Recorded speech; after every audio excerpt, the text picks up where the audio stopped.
Hi everyone, it's Senator Chuck Schumer, and it's really my honor to welcome you to the Amsterdam News' initiative, Beyond the Barrel of the Gun, to address gun violence in black and brown communities.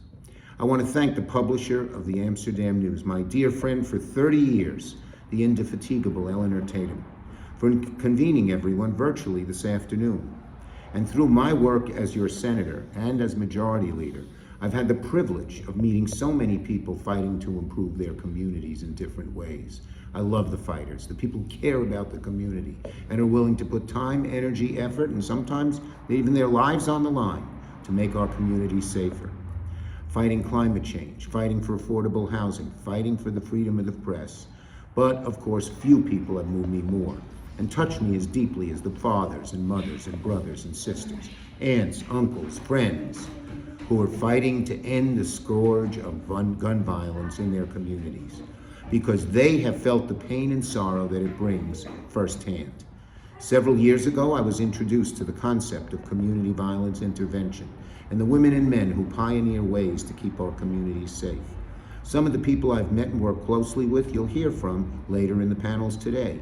Women like the great Erica Ford of Life Camp in Queens, whose mission is to bring peace to every block in every borough with her peace mobiles.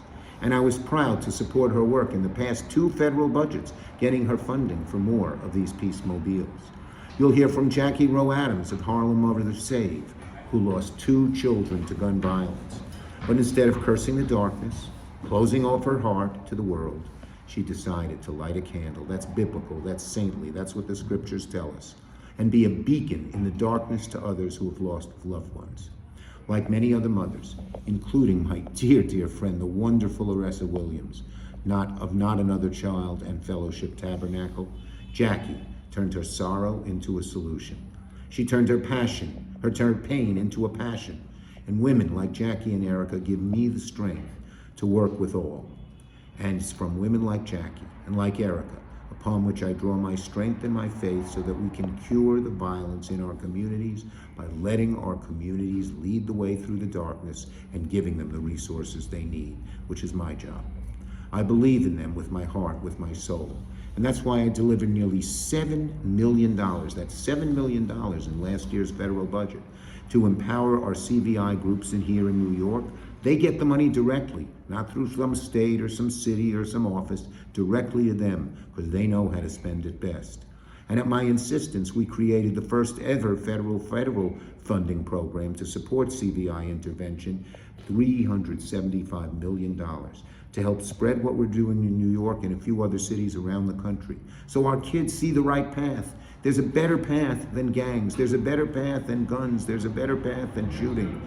And community violence intervention shows people that better path is available.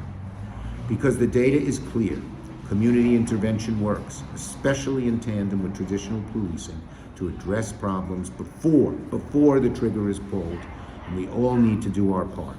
Well, the Amsterdam News and Eleanor sure are, as usual. Thank you so much for having me tonight. Thank you to Eleanor and the Amsterdam News for convening this important session. And thank you to all of our community violence interveners, our mothers, our fathers, our family and friends, for turning your sorrow into a solution, saving other lives, and fighting for a better tomorrow.